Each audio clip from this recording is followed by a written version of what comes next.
لا إله إلا الله محمد رسول الله عليه صلاة الله وآله والأحبة لا إله إلا الله. Sekarang hadisnya.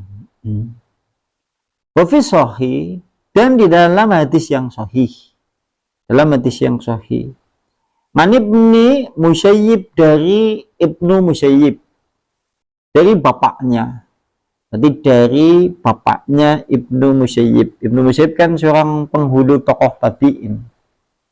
Qala, berkata bapaknya Ibnu Musayyib, lama hadarat Abu Thalib al-wafatu. Lama tatkala hadarat, telah hadir Abu Thalib, kepada Abu Thalib. Apa yang telah hadir kepada Abu Thalib? Al-wafatu, meninggal atau wafat. Tatkala datang sakaratul maut, atau posisi Abu Thalib hendak mau meninggal. Ini posisinya Nabi itu Abu Thalib hendak mau meninggal. Ja'ahu Rasulullah sallallahu alaihi wasallam. Rasulullah datang. Maklum lah, yang jenengane keponakan ngabi pamane nek dikabari pamane garep meninggal ya cepet-cepet kan. Pada kayak dewek. Dewek pun sama. Dakwah terakhir kepada orang-orang yang kita cintai tatkala posisi mau meninggal. Dewek kan sama ya. Dewek ngerti pamane, dulure, ramane, kakange, kemudian mau meninggal. Dewek kan cepet-cepet marani. Karena dewek kemudian nekat terus ditalkin. Harapan kita, sekalipun mungkin dia tidak sholat dulu, sekalipun kemudian dia tidak beribadah, tatkala posisi seperti itu dia bertobat. Engkau ninggal yang ngucap la ilaha illallah. Udah kayak gue seneng ini ya, masya Allah ya. Kat bin atau ibadah, ya boleh jadi mungkin bisa kalau mendapatkan dia dari Allah. Atau ibadah berbas, begitu mau meninggal ditalkin. Begitu ditalkin dia kena hati tobat. Pikirannya pun seperti itu, menembus semua apa yang selama ini ia lakukan. Ia menyesal, ia merasa banyak dosa, berharap rahmat Allah. Terus begitu ditalkin, la ilaha illallah, lancar nih ucap, la ilaha illallah, mati. Masya Allah. Masya Allah ya, nek anak yang seperti itu. Harapan kita kan kayak gitu. Tatkala kemudian orang-orang yang dekat dengan kita, yang kita cintai, tatkala meninggal, dakwah terakhir yang kita sampaikan tatkala mau meninggal. Contohnya Rasulullah. Begitu pamannya mau meninggal, dorong rasa cintanya, rasa sayangnya kepada pamannya, Rasulullah langsung datang menghampirinya. Tetapi wangindahu Abdullah bin Abi Umayyah wa Abu Jahlin. Tetapi tatkala kemudian Rasulullah datang, ternyata di sana sudah ada Abdullah bin yaitu Umayyah, dan juga Abu Jahal. Nang kana wisana toko kafir gue sing liyane. Abu Jahal kambi Abdullah bin yaitu Abi Umayyah. Wah. Ini pentingnya kawan sahabat. Aja ngasih sampean punya sahabat CS kental yang nanti menemani Anda tatkala mau meninggal. Ya penting ini, karena penting. Saya pernah menyaksikan di salah satu video lah di Facebook, tatkala mau meninggal orang aja ditalkin malah dinyanyik nah dikepoki kayak gini. Iya, saya kan kadang-kadang bisa seperti itu loh. Ini yang karena namanya kawan sahabat itu penting, kawan soleh itu penting, apalagi posisi tatkala mau meninggal. Harapan kita tatkala mau meninggal, kawan-kawan yang soleh datang kemudian salah satu menalkin, yang lain ikut mendoakan. Harapan kita kan itu ya. Bayang apa sampai ahli ngaji ning balane premane akeh. Begitu sampai meninggal sing tekal di situ mulai preman-preman. Sampai nggak meninggal malah diwarai cipat di situ wae. Kentul jajal ya. Meninggal apa paling meninggal pesen apa jajal kok tukungna mention wae. Malah kayak gitu jajal. Ini pentingnya kawan. Yaitu kawan akrab. Makanya kemudian tatkala Rasulullah datang, ternyata di sana sudah ada tokoh kafir Quraisy yang lain. Abdullah bin Abi Umayyah dan juga Abu Jahal, dua tokoh Quraisy yang populer pada saat itu. Lantas faqala lahu, Rasulullah kemudian berkata kepada pamannya, karena banget senengnya pamannya, banget cintanya, kemudian dia berkata itu Rasulullah, ya ngammi, wahai pamanku, katanya, qul la ilaha illallah kalimatan uhajju laka bihangindallah. Kata Rasulullah, ya pamanku, ucapkanlah kalimat la ilaha illallah, agar kalimat itu sebagai kalimat yang aku gunakan untuk berhujah kepadamu. Dengan kalimat itu di sisi Allah Subhanahu wa taala. Tujuannya Nabi bisa memberikan alasan dan alibi. Dengan kalimat itu Nabi bisa mengemukakan kepada Allah Subhanahu wa taala. Kalau kemudian itu pamannya itu mau dan bersedia kalah mengucapkan kalimat la ilaha illallah. Berarti nang Nabi ditalkin, nah istilah bahasa kita, kul la ilaha illallah. Sebagaimana nang pengajaran talkin ini gue, orang yang menalkin hendaknya orang yang paling dicintai oleh calon si mayit. Ini sampean mau meninggal, maka orang yang menalkin itu diantaranya adalah orang yang paling dekat dengan si mayit, entah itu anaknya, keluarganya, kawannya dari golongan orang-orang yang soleh, terutama orang yang soleh. Tujuannya apa? Menkonalkin. Tujuannya kenapa kemudian orang yang paling dicintai oleh calon si mayit? Karena men dituntun ngone kalimat dari Allah digugu, manut, gue, mulai manut. Bebetan satu saat kemudian dia yang menalkin itu orangnya dibenci. Wis ndelang wong di sini bebo. Gini ya. Oleh karena itulah disunahkan, dianjurkan untuk orang-orang soleh atau dari golongan anaknya, saudaranya, atau kemudian orang yang dipercaya untuk menalkinnya dari kelompok orang soleh. Dan cara mengucapkannya pelan-pelan sebagaimana sudah disinggung yang dulu-dulu. Kul la ilaha illallah diambung cekal buk satu saat ramane dewek, biunge dewek, kakange, pakdene, seperti itu. Biarkan dulu dia mencerna. Dan yang tidak boleh kita kemudian menalkin dengan terburu-buru. Istilah terburu-buru di sini diantaranya adalah melalui pembacaan Al-Quran di sisinya, kemudian berzikir la ilaha illallah dengan cepat, malah ini mengganggu. Ditalkin malah ngundang wong pitu, terus kemudian dikir nang kula la ilaha illallah, yang seperti ini malah ganggu. Kudune ya pelan-pelan saja. Ini talqin seperti itu. Sehingga tatkala Rasulullah mengucapkan kalimat itu, faqala lahu, kedua orang itu, Abdullah bin Abi Umayyah dan Abu Jahal ora kalah. Abdullah bin Abi Umayyah, Abu Jahal tatkala melihat Nabi mengucapkan kalimat itu kepada yaitu pamannya Abu Thalib, Abu Jahal ora gelem kalah. Abu Jahal kemudian melu nalkin jahiliyah tapi ya. Dia kemudian ngajari kepada Abu Thalib, atarhabu ngan milatin Abdul Muthalib. Kata mereka berdua, apakah kamu membenci dari agama yang dibawa oleh bapakmu, yaitu Abdul Muthalib? Nah, ini pentingnya kawan ataupun sahabat. Sekarang gini, yang perlu digarisbawahi, kira-kira selevel Abu Thalib, kenapa kemudian dia seakan-akan berat untuk mengucapkan kalimat la ilaha illallah? Kalau menurut panjenengan, Abu Thalib tahu enggak arti dari kalimat la ilaha illallah? Menurut jenengan ngerti ora? Ngerti banget, wong Arab. Kan ngerti ya? Bahkan dia tahu konsekuensinya. Bahkan mulai dari Abu Lahab, Abu Jahal, kemudian Abdullah bin Ubay bin Umayyah, mereka juga tahu maksud yang disebutkan oleh Nabi la ilaha illallah artinya apa, mereka tahu. Sehingga tatkala Rasulullah ngajari Abu Thalib dengan kalimat la ilaha illallah, langsung diserbu nang Abdullah bin Abi Umayyah dan Abu Jahal. Apa sampean gak meninggal agamane bapakmu apa? Jangan ada kayak gue. Engkat zaman bin kemarin kan wis kat zaman bin kayak gue cara bahasa kan gue. Nah, iya buat kanan-kanan kayak gue. Oh, enggak sampean enggak buka kayak ramamu, Pak. Bedanya dewek kayak gue seolah-olah.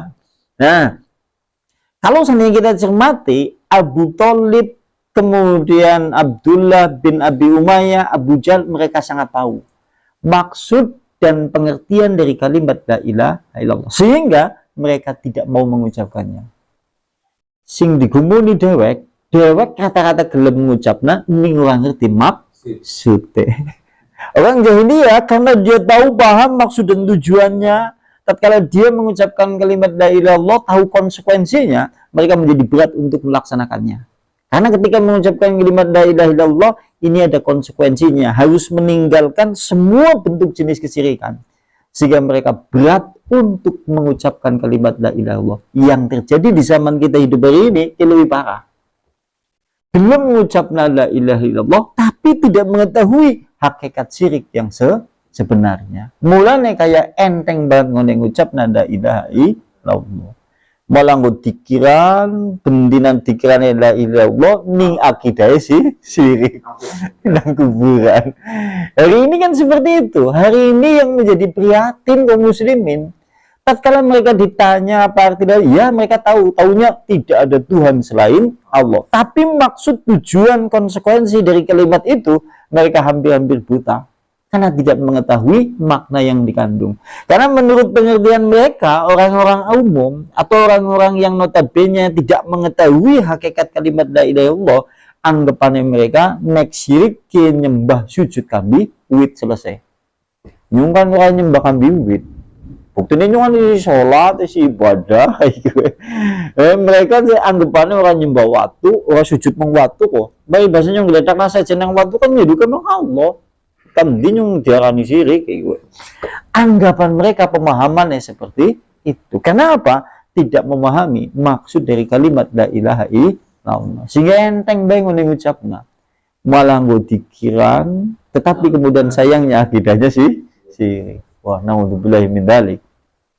Bedane itu ya, nek bedane wong jahiliyah ngerti maksudnya, tahu konsekuensinya sehingga abot ngene ngomong. Karena dia tahu kalau suatu saat mengucapkan kalimat itu konsekuensinya aku harus meninggalkan berhala Lata, Uzza, Manat dan yang lain-lain. Dan kita tahu berhala Lata di bab dulu di kitab ini telah disinggung.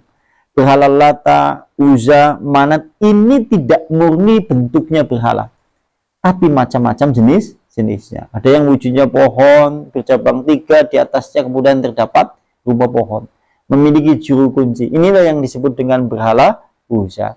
Ada yang namanya berhala Lata, aslinya janjane wong yang kemudian dianggap soleh, kemudian meninggal, kuburannya dibangun, tempatnya untuk iktikaf, untuk berdiam diri sebagaimana menginap orang-orang itu di masjid, lantas kemudian kuburannya itu diagung-agungkan. Ini berhala Lata. Dan orang jahiliyah ketika mengucapkan kalimat la ilaha illallah, konsekuensinya harus meninggalkan semuanya itu. Mulanya abot boleh ngucap dewek, ngucapnya kepenak karena orang paham. Ini karena kita tidak paham. Coba kalau orang-orang paham, kalau sudah tidak paham dan itu sudah menjadi akidah, parah, diwe ngerti malah musuhi. Zaman siki kan pada bae janjane levelnya. Nek wong jahiliyah ngerti ngelawan, ngeyel, nek wong siki orang ngerti ngelawan. Mending sing ngerti ya. Orang ngerti maksud tujuannya tidak ngerti kesuai ya. Itu seperti itu. Makanya kemudian kita lihat seperti sampai-sampai wa'ang nadang alaihi an-nabi. Nabi kemudian mengulangi. Nang Nabi terus diulangi maning. Ya mi wahai paman, la ilaha illallah. Ucapkanlah kalimat la ilaha illallah paman. Banget emane kami paman. Ngerti. Gandeng kemudian Abu Jahal, Abdullah bin Abi Umayyah tahu apa yang diucapkan oleh Muhammad, takut kalau suatu saat kawannya itu Abu Thalib mengikuti ajaran Muhammad, langsung diserang lagi dengan ucapan lain. Apa kamu hendak meninggalkan agama Nabi, yaitu bapakmu, yaitu agama Abdul Muthalib? Diserang seperti itu. Akhirnya kalau menurut riwayat, fa'aba ayyakula la ilaha illallah. Terjawab sudah. Akhirnya kemudian Abu Thalib enggan untuk mengucapkan kalimat la ilaha illallah. Sekalipun demikian, Allah isi iman, masih sayang kepada Abu Thalib, sehingga Rasulullah diberi izin untuk memberi syafaat dari golongan orang kafir dari keluarganya yang Abu Thalib. Bentuk syafaatnya, azabnya diringankan. Mulanya siksa neraka sing paling ringan adalah siksa yang diberikan kepada Abu Thalib, nganggo sandal, kemudian isi otaknya kemudian matang, mendidih. Ki azab sing paling ringan. Nek paling ringan iku sing berat kayak apa ya? Sing sedeng apa? Ki nggo khusus, nggo Abu Thalib. Artinya apa? Golongan orang-orang setelahnya untuk mendapatkan azab tidak ada azab yang seringan yang diterima oleh Abu Thalib. Bukan anak. Wis tinggo Abu kabeh dan berat semuanya. Nah, oleh karena itulah dia enggan untuk mengucapkan kalimat la ilaha illallah. Soalnya ngerti konsekuensi ini. Oh ya nek ngucap la ilaha illallah, aku kiye garep ninggalna agama nenek moyang.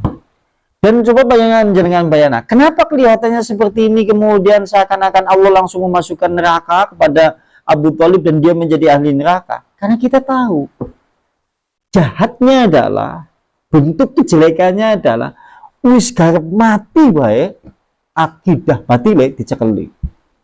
Orang gelem kembali menuju tauhid. Ini yang menjadi kesalahan fatal manusia atau kesalahan yang dilakukan oleh Abu Thalib. Karena kita tahu, orang kalau sudah memperjuangkan keyakinannya sampai di bawah mati, berarti ini keyakinan yang asli. Oh, memang keyakinan sing asli kayak gue. Ya bayang apa coba jenengan. Melihat secara Islam. Perang antara kaum muslimin ngambil wong kafir. Begitu kemudian di perang Badar, pasukan Rasulullah bertemu pasukan Nafir Quraisy. Jenengan pernah membayangkan enggak? Satu memperjuangkan agama Islam yang dibawa oleh Rasulullah. Pasukan musyrik memperjuangkan agama nenek moyang. Antum bayangkan, kalau suatu saat ada dua kubu pasukan yang saling bertemu di medan laga, sama-sama kemudian ingin menang, sekalipun kemudian harus menumpahkan darah, kawan, sahabat, saudara, dan bahkan kemudian dia sendiri harus mati, ini menunjukkan memang asli keyakinan mereka seperti itu. Mulanya keyakinan wong nek wis dadi kandel banget ya bakal dikawatakan mati. Naudzubillahi min dzalik. Wong nek wis keyakinane iku digawa mati. Mulanya mau ditentukan nang hukum Ahlus Sunnah wal Jamaah nek wong mati sekalipun ibadah dia memiliki keyakinan syirik dan syiriknya itu dibawa mati, maka keyakinan syiriknya itu menghapuskan semua amal soleh. Karena kita tahu jahatnya kowe nang kono wong dheweke garep mati bae menghadap kepada Allah, keyakinan batil isi diganduli. Berarti kan dheweke yakin banget terhadap seperti itu. Lebih celakanya kayak gini. Tatkala kemudian dua pasukan antara kaum muslimin dengan kaum musyrikin pada saat itu berhadapan-hadapan antara kemudian Rasulullah kemudian mereka pasukan Abu Sufyan. Tatkala Abu Sufyan belum masuk ke dalam agama Islam, Abu Sufyan berkata kepada Rasulullah, "Ya Muhammad, di sisi kami adalah apa? Di sisi kami adalah Uzza. Silakan kalian kemudian apa yang menjadi Tuhan-Tuhan kalian." Berarti kan menunjukkan dheweke yakin banget kandi keberhalahan. Sing lebih memprihatinkan lagi perkataan Abu Jahal. Abu Jahal pernah kemudian berdoa kepada Allah. Ya Allah Subhanahu wa taala, nanti kami akan bertemu di medan laga dengan Muhammad. Silakan tentukan di antara kami siapa di antara kami kemudian yang batil, yang salah, biar kami binasa di dalamnya. Sampai berdoa coba. Yes, sampai berdoa dalam perang. Ya Allah yang dalam meninggal ngadep perang kami Muhammad. Silakan kemudian nanti tentukan di antara kami siapa yang menang, siapa kemudian yang batil, biarkan yang batil itu binasa di dalamnya. Coba nanti digawai itu kan berarti yakin banget. Mulanya jenengan kalau suatu saat kemudian melihat ayat di dalam Al-Qur'an, kan anak walladzina amanu asyaddu hubbalillah. Adapun orang-orang beriman itu sangat cinta kepada Allah. Maksudnya adalah cintanya orang beriman itu harus lebih tinggi dibandingkan kecintaan orang-orang kafir kepada berhalanya. Wong-wong kafir, wong-wong musyrik, orang-orang yang terlanjur yakinnya syirik, yang belani syirik kayak apa coba? Direwangi gelut. Ya mbok, direwangi mati-matian. Daripada dilarang-larang kayak kan iya. Ya orang Islam harusnya kepada Allah keyakinan tauhidnya itu lebih tinggi, lebih cinta dibandingkan keyakinan orang syirik kepada sesuatu yang menjadi syiriknya. Kudune gue, nek dhewe kan ora ya. Dhewe keyakinan kepada Allah kalah. kambi kecintaan orang musyrik kepada berhalanya. Jenengan bayangna, orang musyrik bisa mengorbankan harta bendanya, dilakukan setiap bulan, setiap tahun, pergi menuju suatu tempat. Lantas kemudian ia mengorbankan waktunya, mengorbankan uangnya, tenaganya untuk menuju ke sana. Nangkana nginep mening. Coba ya Mbak. Ini kan menunjukkan mereka begitu sangat cinta kepada syiriknya itu. Nah kita umat Islam kudune cinta kepada Allah itu lebih tinggi. Wah, ini hikmah yang ada di dalamnya. Dan berikutnya, begitu kemudian yaitu Abu Thalib enggan mengucapkan kalimat la ilaha illallah. Abu Thalib enggan, gelem. Sampai kemudian mati, kalau menurut riwayat dia wajahnya menghadap ke arah Abu Jahal, kambi Abdullah bin Abu Umayyah. Sampai seperti itu. Didorong oleh rasa kasihan, Rasulullah terus kemudian berkata, la astaghfiranna laka malam unha manka. Kata Rasulullah, sungguh aku akan betul-betul memohonkan ampun kepada Allah untukmu wahai paman, selama itu kemudian tidak dilarang. Oh, berarti mau ini kan garap jaluk ampunan dengan Allah. Bapak mana Abu Thalib? Bapak mana Abu Thalib? Tetapi kemudian oleh Allah Subhanahu wa taala turun firman Allah surat At-Taubah ayat 113. Yang menunjukkan dalil juga kalau suatu saat kita memiliki keluarga, istri, papa, paman, keponakan, saudara-saudara yang notabene dia mati secara dohir di atas syirik, keyakinannya juga syirik, dan jelas dia mati di atas itu, sekalipun kita mendoakan tidak pernah akan diterima oleh Allah. Gampangannya pada poin dongakna wong sing ora salat, ninggal ora salat. Ora tahu salat, dheweke terus matine juga ora salat. Terus dhewek dongakna, iso bakal diterima. Wong selevel Nabi bae dongakna pamane langsung turun ayat kok. Ayatnya yaitu surat At-Taubah ayat 113. Kata Allah Subhanahu wa taala, "Makana nin nabiyyi walladzina amanu."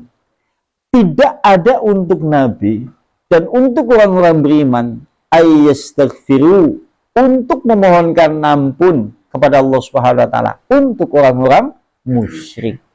Walau kanu ulul qurba, sekalipun mereka itu dari golongan kerabat. Sekalipun kerabat, pamane dewek, langsung turun firman Allah. Kalau nabi kemudian dilarang, dewek selevel sing sore nabi kira-kira kepriwe? Wah, lebih banget ya. Lebih dilarang banget. Dan ini sekaligus menunjukkan kalau Nabi juga dilarang untuk memohonkan ampun kepada Abu Thalib. Level kemudian wali-wali yang kata mereka sudah meninggal bisa berbuat seperti ini. Ini jelas dusta. Wong selevel Nabi saja yang ketika itu masih hidup memohonkan ampun kepada Allah, oleh Allah langsung dilarang. Apa mending orang yang sudah mati, yang dia tidak memiliki kewenangan kecuali memiliki kewenangan untuk dirinya sendiri bertanggung jawab terhadap amalannya. Jadi saya Abdul Qadir Jailani mampu dan nulungi sing urip. Orang mampu. Jangankan saya dulu Rasulullah si urip doang langsung dilarang. Kan ya apa mending saya Abdul Qadir Jailani sing wis ninggal bisa ngapa? Kecuali dia hanya bisa mempertanggungjawabkan dulu amalannya selama di dunia. Karena kita tahu semua manusia dari golongan semenjak dulu sampai zaman akhir, tatkala masuk di alam barzakh, semuanya merasakan takut kepada azab Allah, dan mereka merasakan khawatir dengan segala apa saja yang mereka berbuat. Maksudnya seperti itu. Sampai turun firman Allah, saya mbok satu saja dengan ditakoni. Nyong apa ditampa ya? Nek doang ampun, gue sapa ya? Nguramaku nyemelas ya. Nah habis sih rawamu ramaku tapi mbiyen ninggalnya ya gue waktu sholat, waktu ngaji. Nah sholatnya ya beberapa sholat tahu. Malah biam dheweke ngebek terus. Matine ya mbiyen matine ya kayak gue tetep ora sholat ya sih kayak gue. Kira-kira orang ditampa ora ditampa. Jadi apa? Surat At-Taubah ayat 113. Terus jenengan didoki riwayat terkait masalah kematian Abu Thalib. Nah zaman siki nyun sewu kadang-kadang ada beberapa kelompok Islam asal KTP-ne Islam wis ora pandang Loh, sing penting kan KTP-ne Islam gue. Dheweke sekelama kemudian dheweke urip kan agamanya Islam. Dia tidak pernah mengetahui hakikat yang namanya muslim sebenarnya yang dibenarkan oleh Allah apa tidak. Mungkin surat jenengan ditakoni. Jawabannya nganggo surat At-Taubah ayat 113. Kemudian min ba'di ma tabayyana lahum annahum ashabul jahim. Sesudah telah jelas untuk mereka itu adalah penduduk neraka jahim. Maksud di sini adalah dia mati di atas kesyirikan, dulu semasa hidup juga menempuh jalan syirik. Yang seperti ini maka tidak pernah akan sampai doa dari yang hidup kepada orang yang mati di atas kesyirikan dan dulu hidupnya juga di atas akidah syirik. Percuma. Mulai dengan eman-eman ya. Eman-eman ya.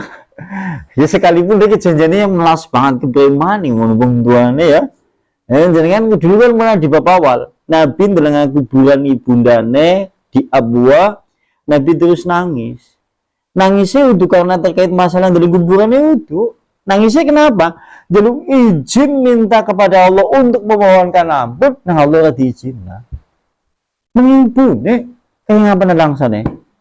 Nek dewek isi mending ibu dewek ramane dewek dan yang lain-lain dewek doang lah bebas.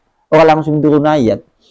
Kan ya, dia kan harus coba dengan langsung ditidoki sih coba. Wow di doang biungmu sampean. Biungmu kayak seperti ini seperti kayak ngapa dewek dan langsane. Mulai dari kata di Nabi ya karena kayak ngapa langsane sempet dewek kan bisa nasikin doang lah tanpa mengetahui hakikat yang sebenarnya di atas sana atau nasib mereka orang-orang tua kita yang telah meninggal. Bayangkan nek jadi doke ngerti kayak ngapa langsane Nabi. Pantas Nabi nangis minsak kan udah masalah dalam kuburan ibunya itu karena minta izin kepada Allah untuk memohonkan ampun orang izinkan diizinane mung ziarah makam kayak ngapa langsane coba nang kuburane padahal sinune langsana mending Nabi kalau berdoa kepada Allah dikabulkan kok kayak ngapa langsane aku nek donga dikabulna tapi ora diizinan donga kayak ngapa langsane dewek donga bebas karena orang ngerti dikabul orang iya kan ya kalau Nabi dia tahu kalau berdoa kepada Allah dikabulkan tapi yang melangsani lagi dia tidak diberi izin untuk berdoa mendoakan ibundanya. Kayak ngapa dalam kalau saya melihat riwayat itu tidak bisa membayangkan betapa terpukulnya perasaan Nabi pada saat itu. Kayak abang meneteskan air mata melihat kuburan ibundanya yang telah kemudian menyatu dengan tanah. Melihat batu nisannya telah kemudian melapuk. Tatkala kemudian melihatnya minta izin kepada Allah, Allah tidak mengizinkan untuk memohonkan ampun kepada ibunda. Wah kayak ngapa langsana ya Nabi kayaknya minsak banget ya.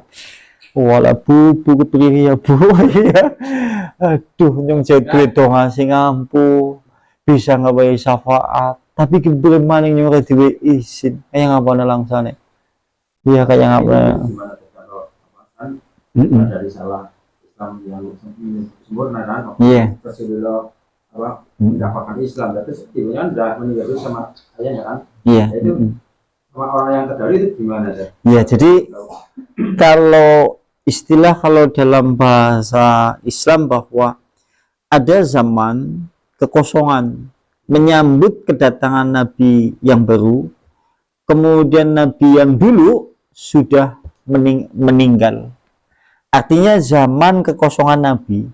Contohnya orang-orang yang hidup sebelum Nabi diutus, mereka kan hidup di suatu zaman menunggu datangnya risalah Islam, Nabi belum ada, mereka kemudian nabi-nabi yang dulu juga jaraknya jauh.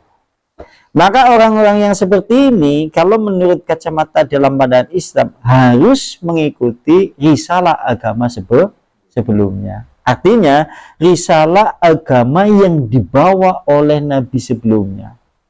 Ya berarti harus mengikuti ajaran Nabi Ibrahim yang lurus atau mengikuti ajaran Nabi Isa alaihissalam yang lurus.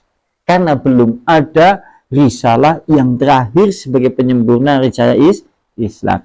Nah, kata Rasulullah, tatkala kemudian ditanya ibundanya, Rasulullah ngomong, ibundaku berada di dalam neraka. Ini menunjukkan bahwa dulu ibunda Nabi di dalam mengikuti risalah di zaman dulu, nabi-nabi kemudian sebelumnya, yaitu mengikuti risalah agama Ibrahim yang sudah mengandung keberhalaan, atau istilah bahasanya adalah agama jahiliyah. Jadi wis orang murni kayak ajarannya Nabi Ibrahim, mulane duwe Mekah, mulane ada ibadah haji, tapi sudah banyak berhala, sudah banyak berhala. Makanya kemudian ibundanya Nabi, dia kemudian disebutkan dalam hadis seperti itu, karena orang ngetutna risalah tauhid yang dibawa oleh Nabi Ibrahim secara kafah, karena sudah bercampur dengan keberhalaan. Salah gue nang kono. Sekalipun ada riwayat yang seperti ini, ada riwayat yang menyebutkan hadisnya itu hadis dhaif. Jadi Nabi tatkala berkunjung ke kuburannya, kemudian berdoa kepada Allah, ternyata ibundanya kemudian dihidupkan lagi oleh Allah. Yang menurut di hadis itu, ini hadisnya dhaif. Lantas begitu ibundanya kemudian hidup lagi, ibundanya kemudian mengucapkan asyhadu alla ilaha illallah wa asyhadu anna muhammadar rasulullah, terus meninggal. Yang seperti ini hadisnya adalah mungkar atau dhaif. Contohnya kalau yang ada di dalam kitab Qurtubi ada pembahasan itu. Jadi Nabi ndonga terus ibune urip maning terus ngucap asyhadu alla ilaha illallah wa asyhadu anna muhammadar rasulullah, terus mati maning. Kalau seperti ini konteksnya, bagaimana kita mendudukkan dengan ayat ini? Kamu Nabi tidak bisa memberi hidayah kepada orang yang telah engkau cintai, sekalipun dari golongan kaum kerabatmu. Itu Nabi kan nggak bisa. Ini kan hadis bertolak belakang ya. Satu hadis menyebutkan Rasulullah minta izin untuk berdoa kepada ibunya tidak diizinkan. Satu hadis lagi menyebutkan Rasulullah doa malah urip mani ibunya terus. Ini kan bertolak belakang. Mana yang lebih benar? Maka diteliti kalau menurut kacamata ahli hadis, maka yang menyebutkan ibunya hidup kembali ini riwayatnya tidak sahih. Lebih sahih terkait masalah yang meminta izin tapi Allah tidak mengizinkan. Oleh ulama ahli sejarah, ibunda Nabi jarang dibicarakan. Tujuannya apa? Memuliakan Nabi.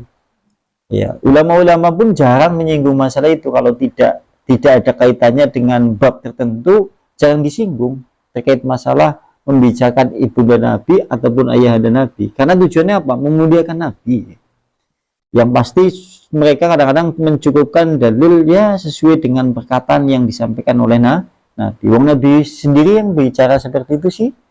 Gimana lagi? Biasanya ulama langsung ditutup. Begitu mengucapkan hadis itu sudah ditutup pembicaranya. Karena tujuannya yaitu memuliakan yaitu Rasulullah. Tujuannya seperti itu. Lantas yang zalallahu dan Allah Subhanahu wa taala juga menurunkan langsung ayat Al-Qur'an yang berkenaan langsung dengan Abu Thalib. Terutama yaitu surat Al-Qasas ayat 56.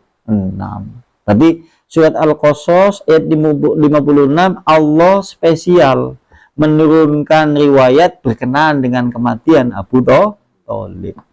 Sampai-sampai Allah Subhanahu wa taala berfirman, "Innaka latahdi man ahbabta." Sesungguhnya kamu Muhammad tidak mampu memberi hidayah kepada siapa saja yang engkau cintai. Akan tetapi Allah memberi hidayah kepada siapa saja yang dikehendaki. Dan Allah Maha mengetahui siapa yang lebih pantas untuk mendapatkan hidayah Islam atau hidayah taufik, atau kemudian dimasukkan kepada orang-orang yang patut mendapatkan hidayah. Oke, surat Al-Qasas ayat 56. Ini sih jam berapa? Jam 9 sudah. Ya diantaranya itu.